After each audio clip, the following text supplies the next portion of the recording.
The top 5 most asked questions. This is like Casey Kasem's countdown to the number one. Casey Kasem? You're really going to mention Casey Kasem? What, you, Ryan Seacrest? Okay, sure. Okay, yeah. Ryan Seacrest. This is Keep Your Daydream. Hello and welcome back to Keep Your Daydream for our first Q&A video. It's only been 8 months.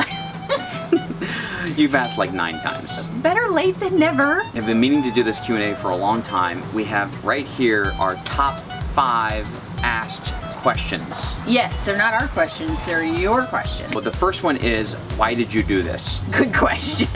Good question. 2, how do your kids go to school? Also a good question. 3, why a travel trailer versus an RV? Legitimate, that's a good one. Very legitimate. 4, how do you choose your destinations and route? Is that really a question? And 5, and probably the one we get asked the most, how can you afford to do this? Yes. Of course, we're gonna do that last. We're doing that one last because Okay. that's the number 1. So let's get started. Top 5. Top 5. Okay. So why did we do this? A very good friend of mine, Joel Weldon, has said you only get 18 summers with your kids. Mm-hmm. And when you think of it in that terms, time was running out.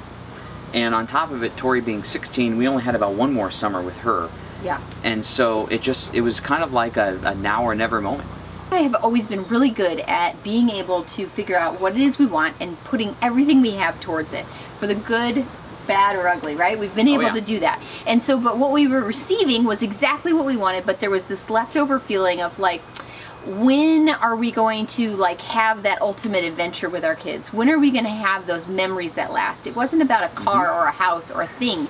It was about a feeling and experience and something that would like tighten us together. I think that everybody watching here knows that when you go through something together with your friend or your spouse, it brings you together and you have something. What is a relationship other than a bunch of experiences? When Trish and I would think about all the things we wanted to do, we would come up with this perfect idea.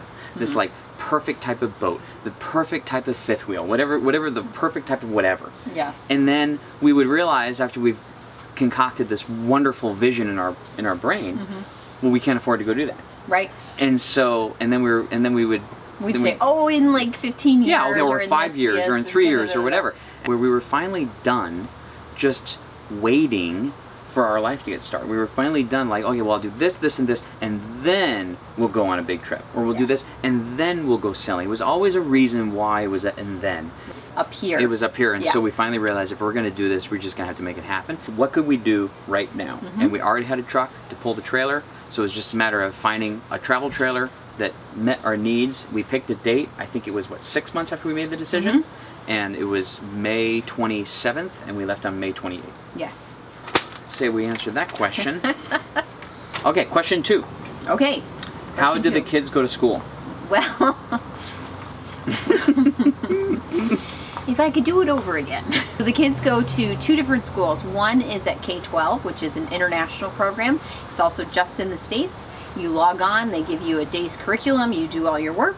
Then we also have our older 2 in a charter school where they can go online, but then when we're back in our home state, they can go into an actual classroom and participate in all the dances and all the fun stuff. So they get that social aspect, plus they have the online It's school. basically a college prep school. It's like an advanced college prep school that's charter. Yes. Yeah. So, but here's the thing. If you are really full-timing it, and you're really out there, think about all the amazing things you're seeing if you have a family. You're going to Boston, you're going to where history happened, you're going to where science is happening. I mean, we're looking at the ocean right behind here. We've seen a baby whale born, we've seen baby turtles born, we've seen a crocodile, we see all the birds come in. I mean, like, it's insane. It's National Geographic every day. It's National Geographic every single day. We're learning all the time. So if I could redo it now, being where I am now, I would homeschool. And homeschool, when I say that, I mean I would set the curriculum. We'd do flashcards, we'd do reading, we'd do hot topics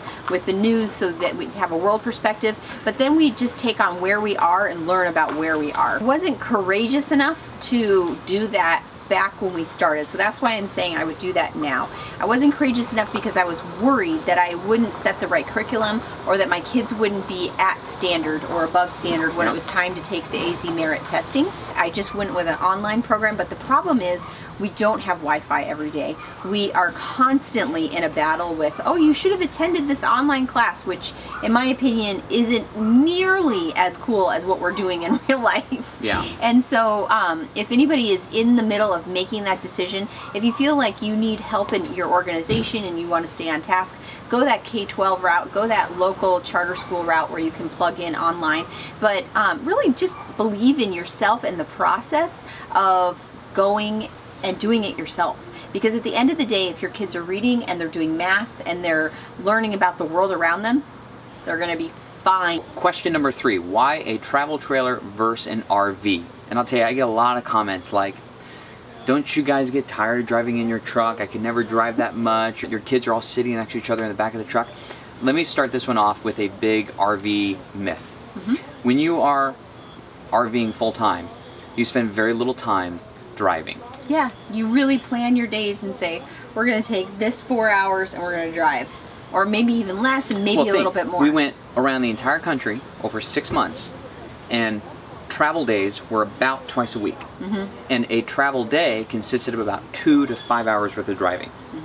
That is 4 to 10 hours in your car per week. 7 days. That's way less than commuting. That's so much less than we used to previously drive. Right. And so we would actually, it got to the point we would actually look forward to drive days, where it was fun when we were going to move from... It's an exploring day, It's an too. exploring You get to see new things, you get to, yeah, it's really cool. And so for us, and it's different for everyone, but for us, the idea that we would need to be in a Class A, like rolling down the road in this lap of luxury and laying down on the couches, that's not what it's like anyway, right? Because we've talked to a lot of people with Class A's, and I'm sure there'll be a lot of influence. It's not like you're like lying down watching TV. The slide is in, everything's locked down, you're ready to travel, and you're ready to travel. 2, travel trailer versus RV. RV wasn't even part of the equation. We have talked so many times about how to make someday today, and one of those things is to make compromises, right? And so that whole world of 100,000 plus or whatever an RV is, I mean, I'm sure you can get it for way, way less, but the idea is still the same. It's more expensive than a travel trailer. So it wasn't even... Yeah, and we didn't even know if we were going to... It wasn't even part We didn't know if we were of going the to like equation. RVing. So, like, the last thing we wanted to do is go out and buy... invest in a bunch of, a depreciating asset, and then be literally 2 months into the trip and say, okay, internet's not working, business isn't working, school's not working, let's go home. Right. Before we left, those were real concerns. Right. And so the idea was, how can we get this done spending as little as possible? It was either we're going to spend this much and go, or we're going to want more and not go. And so when you really ask yourself that question, what am I able to do, and am I willing to do that, it's the decision is easier. Okay, another big consideration between a travel trailer versus an RV was the maintenance and how much maintenance was going to cost on the road. Travel trailers cost very little. These travel trailers do not need specialty service people. They don't need specialty tools. It comes down to personal preference. I think it comes down to what is affordable and what works for your family. I mean, a single person driving around and a family with 5, and we had a dog, I mean, that's a lot. So there's lots of different variables, so you need to just see what works for you.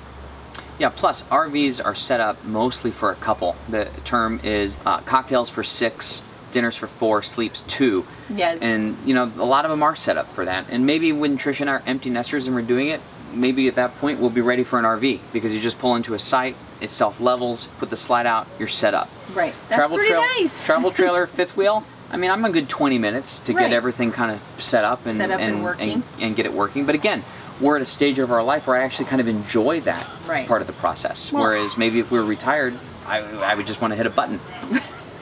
How do we pick our destinations and route?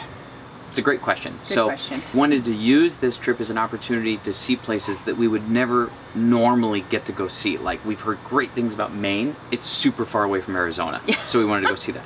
We've heard Key West was awesome. Super far away from Arizona. And when you say that, it's not like a no-duh kind of question, right? But it's like if you were to put 5 people in an airplane and have them stay at a hotel and then eat breakfast, lunch, and dinner, it would be so expensive. Yeah. So therefore, we had never been to Key West, to Maine, to the mountain, Presidential Mountain. Rushmore is a great example because it's hard to get to. It's not like you're like, oh, I'm going to just swing by Rushmore. I mean, it's kind of out in the middle of South Dakota. And so anyway, once we had the big destinations identified. Well, we knew we were going to New York City. New York City and Boston and Washington and then Key West. Knew we were going to see family in Austin, Texas. And so that kind of laid out the key destinations. The groundwork. And then early on when we first left, we had every day planned, right? When we left in May, we had every night planned through August. After August, we had been on the road for about 3 months.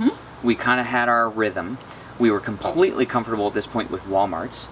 Our luxurious hotel. The Walmart Resort. The Walmart And Resort. we knew we had liked Cabela's. And by the time we got to Toronto, we were completely okay with getting in the car 6 o'clock at night and figuring it out and being like, oh, it's 10 o'clock, let's just go find a Walmart. And so we just let the rest of the entire trip unfold.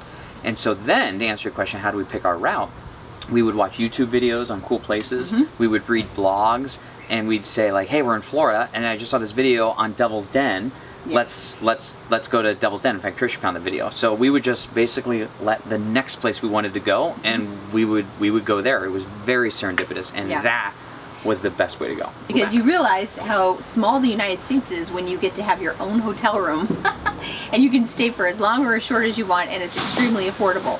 So that's right. You're like, oh, we can totally come back here. This is super cool. Okay, the question we get asked more than any other question is, how can we afford to do this? And really, that question should be, how much is this trip saving you?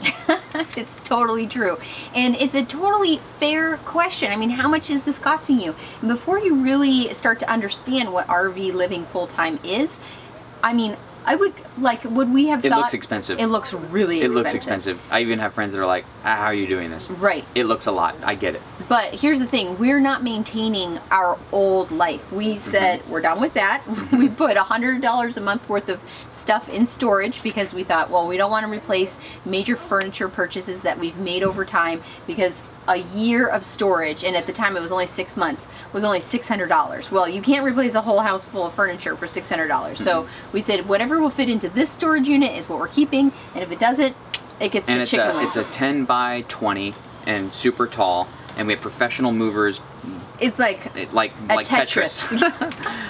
Put it in. Yeah. And I think now, because the rates have gone up, now we pay $143 a month to store all that furniture. So that's the only thing that we have back at home besides, well, we do have Tori's car. We do have. But that has proved to be extremely helpful because we've been back 3 times already, and so we haven't had to rent a car or anything like that. So, and I put that insurance, when we're not using it, I put it in just liability only. Let's get into the actual numbers. And by the way, our comparison for us is a family of 5 that was at our stage of life. I don't know what you call that. Like, well, a teenager. Well, no, now we have 2 teenagers and a pre-tween, and we had, business, and you were, you needed to be participating at a certain level in the business community and things like that. So we had a lot of expenses that were, like you said, obligatory. There were things that you have to do if you're in that situation. And based on that stage, I would say that RV living is, and this is just a rough estimate, I would say that RV living is saving us about 1/3 of our overall expenses. And I would just guess that if we were empty nesters and our kids were, let's say, out of college, I would say that RV living would be at least half of your suburbia expenses or more. Right. We know people that boondock indefinitely. So let's talk about how much RV living really costs. For us, because we're not set up for boondocking, we don't really have a generator or solar yet, we mostly stay at RV resorts. And we do that mainly because we're a family of 5. So we use a lot of water. We do. And far less than we would in a home, but we use a lot of water. Yeah. We have a big energy pull. We, there's just a lot of stuff to be charging, like the camera we're talking to and the computers and whatnot. So RV parks tend to work. We need to know that we can rely on something because, like we said previously, we have to do school, we have work, we were producing videos. Yeah, we're looking for Wi-Fi. And so we can't be pulling in somewhere and then not have something that's not reliable. Yeah. Typically, an RV resort or RV park will cost anywhere from about $25 a night all the way up to, let's say, $100 and more. Generally speaking, the RV parks that we stay at are going to be around $50 a night on average. Now, when we were in Florida, right before the shoulder season, that was creeping up to $100, but we were right on the water, and it was we weren't there very long. And as a side tip, you got to watch out for those RV resorts that nickel and dime you when they say, how many kids do you have? And they start charging you for your kids. I'm like, this is lame. Yeah, so we never stay at those resorts anymore where they say it's $3 per kid per night. We're out. Or we can find a state park like what we did in Myrtle Beach, and those are going to be from like $18 to $25 a night. So all in all, I would say $50 per night is, give or take, an RV park budget. Now, with that being said, we don't stay at an RV park every night. When we were traveling the entire states, we would typically have travel days where we would stay at a Walmart at least 2 nights out of the week, getting from place to place. So I would say on average we were spending about a week boondocking, either BLM land or Walmart or something where we had no fees. But even at the $50 a day for 3 weeks of the month, I think that's $1,000. So again, getting back to comparing to our suburbia living, that's much less than what our housing was costing back in Arizona. Right. Okay, now let's talk about fuel. Season 1 was 18,000 miles over 6 months. That's a fair amount of travel. Yeah. And that was costing us about $750 a month of fuel with my truck that gets about 8 to 9 miles per gallon pulling ginger. So now $750 a month in fuel.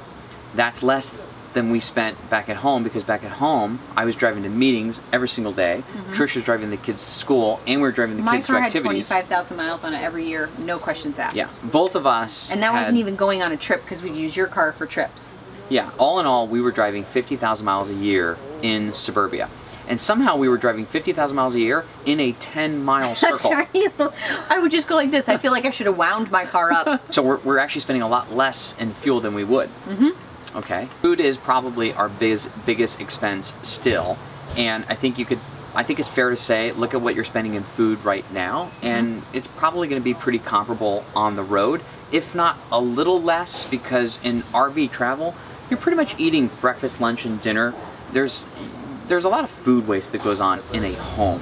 Food, though, is really important to our family. It's important to me, and it's important to our overall outlook on life. One of the things that I like to maintain is good food, because it makes everybody happy. It makes everybody happy at nighttime. It gets the day started right. So we're not going to cut back on food, but it just so happens that we're not going to go eat out. We're not going to a bunch of expensive restaurants. And I never liked eating out anyway, because the moment you taste Trish's cooking, it's like, why would you ever want to go out? It's very nice. It's My very number true. one rule is to feed hungry people. RV parks, the fuel, and the food. Yeah. Insurance, auto insurance, it's the same. Our cell phone bill has gone up slightly. Okay, it's doubled with Verizon because we consume so much data. But a couple weeks ago, Verizon came out with their unlimited data plan, and it saved. We were like throwing a little party. Oh yeah. Yes. And look into the details. It's not exactly completely unlimited, but it's but still. It did make our life a lot better. It was $140 a month savings to our data, and I think we get 22 gigs per device. And there's some other stipulations in there, but you got to do your own research. Yeah, you got to do your own research. But it was a good move for us to move to that plan. So data plan's gone up a little bit. As we mentioned earlier, all the utilities and expenses and stuff at home has gone away. So I mean, what else is there? A lot of tolls.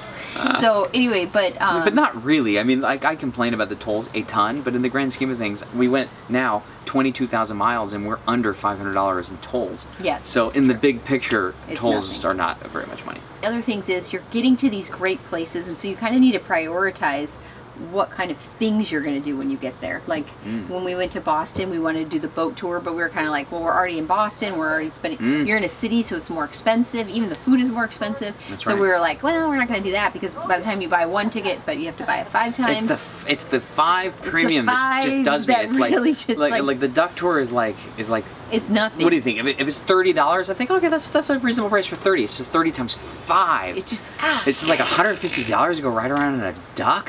Yeah. But we did it anyway in Miami. So there's a little bit of a overcap of what RV living kind of costs, and again, it's hard to talk about this because it depends so much upon how you live right now and then how that would transfer to an RV living lifestyle. For us, it was a savings. Maybe if your kids are already older and you're close to retirement and you have a lot of those things that are paid off, maybe it wouldn't be a big savings. I don't know. It's really, yes, it's so individual, but the reality is that it is possible, even for a family that's like deep in family mode, you know, because I feel like we were in the trenches of family mode, and when I say that, I just mean busy, busy, busy, busy. Okay, so that's a good point. If you do have kids and you're not looking to retire and you don't want to live off of savings, then the question is, how do you do this and continue to work? Yes. And that's probably another question that we get quite a bit, is how can I make money remotely? So for me, I had already been self-employed for over a decade. I was already working from the house. It was just a matter of figuring out how can I get my business to the point where I would communicate with my clients differently on a different type of time schedule. And it's worked out fairly seamlessly. There's definitely been some weeks where I was really, really busy in some really cool places. And that's the drawback to working when you're full-time, is you could be in an incredible place and you can only be there for 10 days, and it could just be a week where I have a lot of work to do. Right. And what are you gonna do? You gotta do it. I'm in the trailer and I'm working, so I'm working with a view. But you know, at home, I was just working at home. At home. There you have it. Those are our 5 top questions. Those did like Ryan Seacrest or Casey Kasem have like, this week from Alabama, this, you know, gosh, I don't know. A mother writes in to let her son know how much she loves him. I don't know. There has to be like some like sparkle, jazz hands. Jazz hands. Yeah, I'm just, you know, I'm just jazzed. I'm just simply jazzed. Just jazzed. That we could finally get this Q&A out with these 5 questions. We wanted to start with these 5 because now we have a lot of other Q&As that we want to talk about. Yeah. We want to have our, we want to have another Q&A just about Mexico. We want to cover the safety, and we want to do a video on how to get down to Mexico for anyone that's interested in doing that. Then we had other topics such as kids and things we brought. Endless topics. But if you have any questions that you guys had that we didn't address, put it in the comments below and we can include that into a future video. See? Yes. See? And other than that, that's it. That's all we got. That's all we got. 5 questions. That's it. That's all we got. I need to get started on this weekend's video, which, by the way, we're crossing the border. So stay tuned for episode 38 as we cross the border and head down here to Puerto Vallarta. Nice. Nice. All right. We'll catch you guys on the weekend. Bye. Car coming. So, hold on. Car coming. Son of a... I swear there's a sign on the street that says, come in here, drive, look, leave. Let me answer the question. Already work from the home? Yes, already works from the home. It's like the Facebook. Our laundry's here. Oh, yay. One of the, our laundry is really here. Okay. Mom. Gracias. So I went Here.